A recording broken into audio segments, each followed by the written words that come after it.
Assalamualaikum warahmatullahi wabarakatuh. Innal hamdalillah nahmaduhu wa nasta'inuhu wa nastaghfiruh wa na'udzu billahi min sururi anfusina wa sayyiati a'malina. May yahdihillahu fala mudhillalah wa may yudlilhu fala hadiyalah.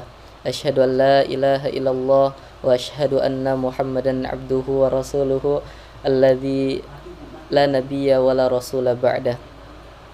Alhamdulillah, pertama-tama kita panjatkan rasa puja serta syukur kita kepada karunia dan limpahan nikmat yang Allah berikan kepada kita semua.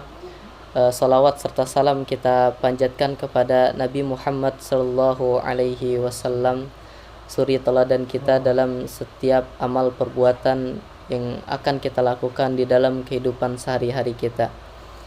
Oke, baik. Sebelumnya perkenalkan, nama saya Abdul Rojak dari Prodi Ilmu Al-Quran dan Tafsir Fakultas Agama Islam di Universitas Ibnu Khaldun Bogor.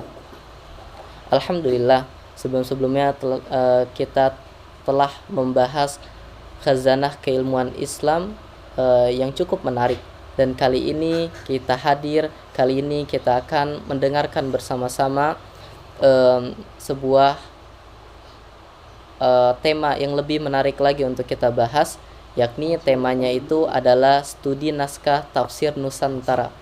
Ini adalah tema yang lebih dalam lagi terkait dengan corak penafsiran ya yang ada di Al-Quran. Nah, studi naskah tafsir Nusantara, pertama-tama kita akan pahami dulu.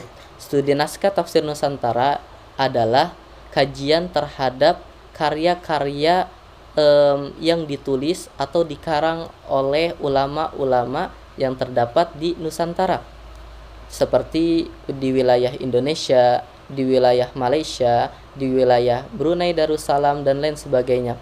Kita akan fokus ke situ, yakni di Nusantara. Nah, kajian ini penting karena kajian tafsir Nusantara itu mencerminkan bagaimana kondisi masyarakat setempat, bagaimana kondisi masyarakat Nusantara dalam memahami, dalam mengimplementasikan pelajaran-pelajaran yang bisa diambil di dalam Al-Quran dengan tafsir Nusantara ini, dengan karya-karya yang ditulis oleh ulama-ulama terkemuka, ulama-ulama yang hebat yang lahir di Nusantara ini.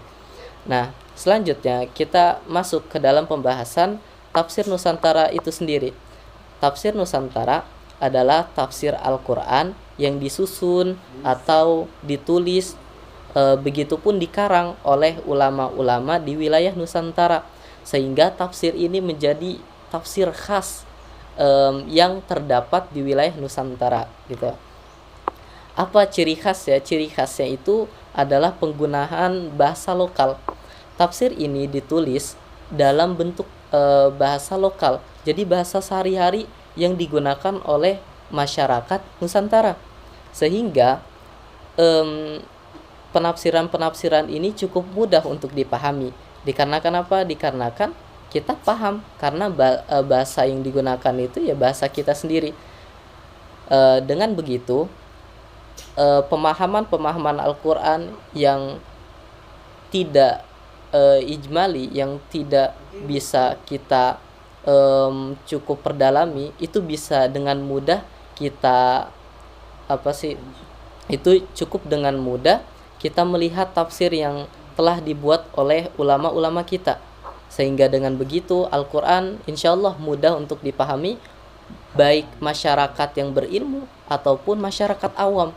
Mereka akan terbuka, mereka akan sederhana dan lebih mudah memahami dalam Al-Quran itu.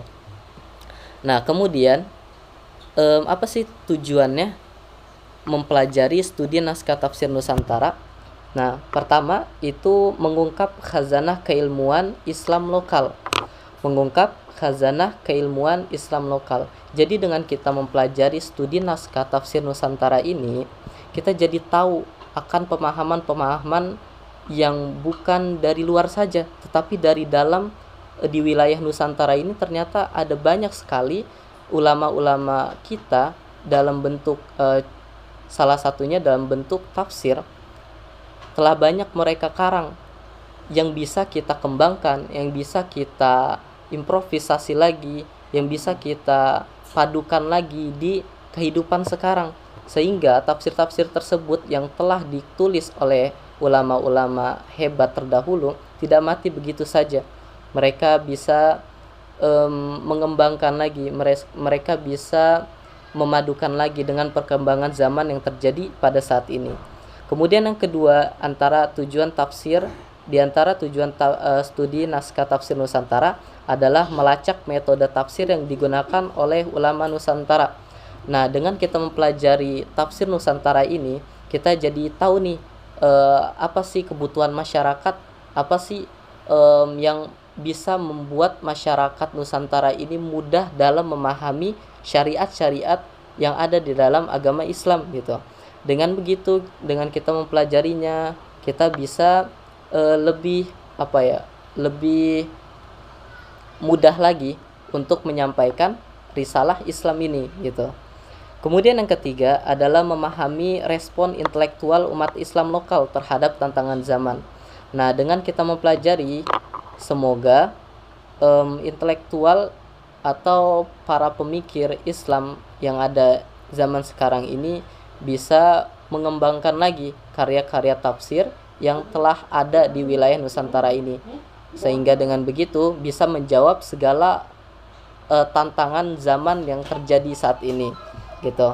Kemudian yang keempat adalah menghidupkan kembali tradisi tafsir lokal yang terabaikan. Nah, dengan kita mempelajari studi naskah tafsir Nusantara ini, kita jadi tahu, kita jadi bisa memberikan pemahaman lagi terhadap masyarakat. Bosannya ada loh, selain daripada tafsir-tafsir klasik, ternyata ada juga loh tafsir yang dibuat oleh ulama-ulama Nusantara gitu. Kan kebanyakan dari kita itu dari kajian-kajian itu selalu melihat atau mengkaji tentang tafsir-tafsir klasik seperti tafsir Jalalain, seperti tafsir Al-Maraghi, seperti tafsir Ibnu Katsir, tafsir Al-Qurtubi dan lain sebagainya. Jarang sekali, bahkan kita bisa bilang itu tidak ada kajian yang khusus secara detail itu membahas tentang tafsir Nusantara. Bahkan sangat jarang kita ketahui, bukan? Nah, makanya dengan kita mempelajari studi naskah tafsir Nusantara ini, diharapkan kita bisa mengerti lebih dalam lagi tentang tafsir yang ada di Nusantara ini, sehingga nanti kita bisa dakwahkan, sehingga nanti kita bisa berikan pemahaman tentang ulama-ulama Nusantara yang hebat-hebat ini. Dengan begitu, karya-karya mereka itu tidak mati. Dengan begitu, karya-karya mereka itu tetap hidup di sepanjang zaman. Dan diharapkan pula kepada kita yang sudah jauh keberadaannya dengan para ulama-ulama tafsir Nusantara ini, kita bisa kembangkan lagi untuk menjawab persoalan tantangan zaman yang ada pada saat ini. Nah, kemudian kita lanjut kepada ciri khas tafsir Nusantara. Nah, ciri khasnya ini yang pertama adalah bahasa lokal. Bahasanya lokal. Tadi telah kita jelaskan, bahasanya itu berbasis aksara Jawi dengan bahasa Sunda, dengan bahasa Melayu, dengan bahasa Jawa. Sehingga tafsir ini menjadi tafsir yang istimewa gitu. Tafsir yang khas banget untuk masyarakat Nusantara. Ini juga menjadi jembatan atau wasilah untuk memahami Al-Quran, memahami tafsir Al-Quran, sehingga dengan itu masyarakat awam pun yang tidak mengerti tentang agama ini, yang atau baru memeluk agama ini, bisa dengan mudah memahaminya lewat tafsir-tafsir yang telah dibuat oleh ulama-ulama Nusantara tersebut. Kemudian yang kedua, di antara ciri khas tafsir Nusantara adalah kearifan lokal. Jadi ayat-ayat Al-Quran itu ditafsirkan atau diterjemahkan, kemudian dikaitkan dengan budaya, dengan adat, dengan tradisi yang ada di masyarakat, setempat. Sehingga dengan begitu masyarakat itu dapat mudah memahami apa aja sih yang tradisi-tradisi yang harus kita lestarikan, tradisi-tradisi yang baik menurut kita dan agama kita gitu. Dengan begitu, masyarakat secara tidak langsung paham gitu syariat-syariat yang diajarkan Al-Quran tentang kesyirikan, tentang apapun itu yang membatalkan dirinya dengan agama Islam. Jadi mereka bisa jauh itu adat-adat, tradisi budaya yang tidak diperbolehkan dalam agama Islam. Kemudian yang ketiga adalah sederhana dan aplikatif. Dikarenakan tafsir ini itu mengaitkan dengan budaya, adat, tradisi, dan bahasa yang lokal dalam penafsiran tersebut, itu membuatnya mudah dipahami oleh masyarakat awam. Nah, itu adalah pembahasan kita yang telah kita bahas pada video kita kali ini, yakni pertama studi naskah tafsir Nusantara, artinya, kemudian yang kedua tafsir Nusantara itu apa, kemudian tujuan daripada mempelajari studi naskah tafsir Nusantara dan ciri khasnya. Nah, saya akan berikan satu contoh bentuk penafsiran, bentuk karya tafsir yang dikarang oleh ulama Nusantara, yakni saya akan mengambil dari Imam Abdurrauf As-Sinkili. Imam Abdurrauf As-Sinkili ini lahir pada tahun 1615 Masehi sampai 1693 Masehi. Beliau lahir di Aceh. Beliau seorang ulama besar dari Aceh yang menulis karyanya, karya tafsirnya yakni Terjemahan Al-Mustafid.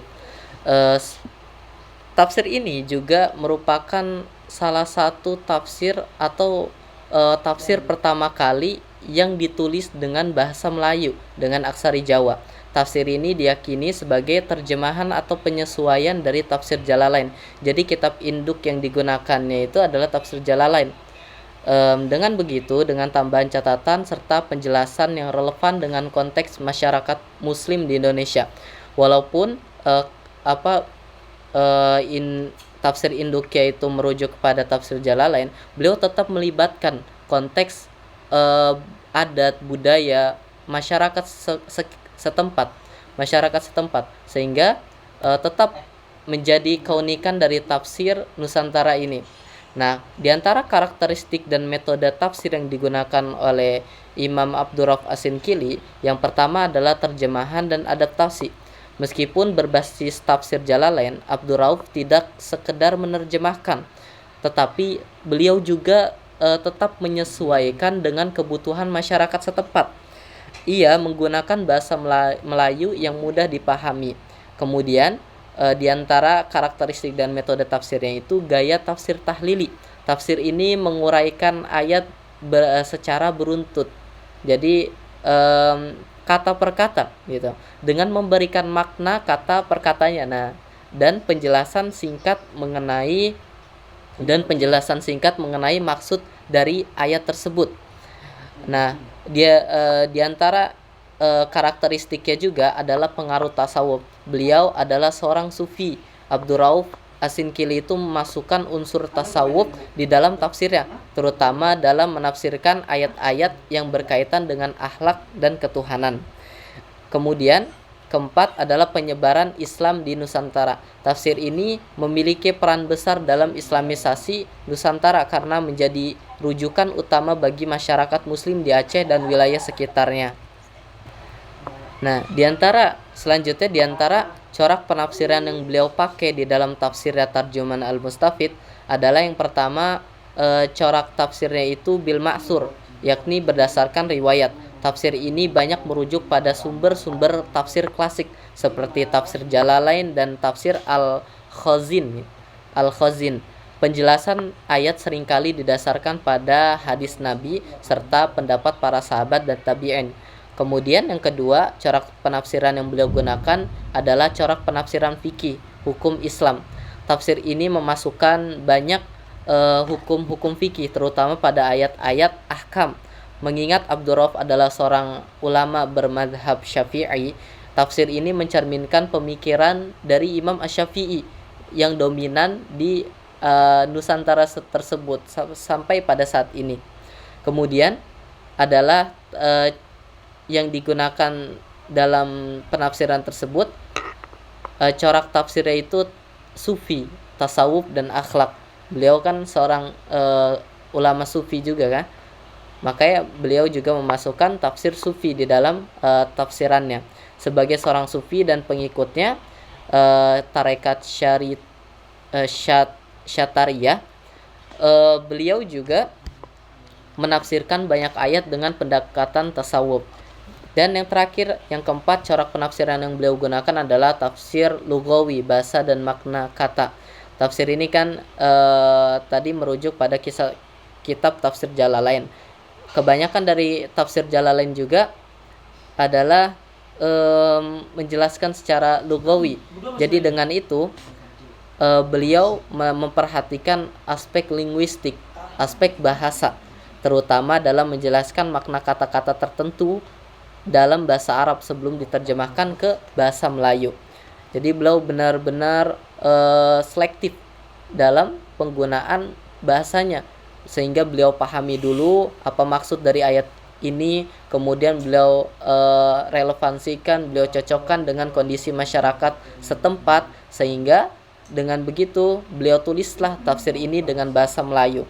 Dengan begitu juga masyarakat setempat insyaallah mudah dalam memahami tafsir yang beliau tulis ini. Di antara keunikan tafsir Tarjuman Al-Mustafid juga, tafsir pertama yang ditulis dengan bahasa Melayu. Tafsir ini benar-benar tafsir pionir, tafsir yang pertama kali ditulis dengan bahasa tersebut. Yang kedua adalah adaptasi dari tafsir Jalalain. Mungkin itu saja yang bisa saya sampaikan di antara contoh yang saya berikan terkait dengan tafsir Nusantara, yakni saya mengaitkan dengan karya Imam Abdurrauf As-Sinkili dengan karya tafsirnya itu Tarjuman Al-Mustafid. Semoga bermanfaat dan ini bisa menambah wawasan kita di kehidupan sehari-hari. Assalamualaikum warahmatullahi wabarakatuh.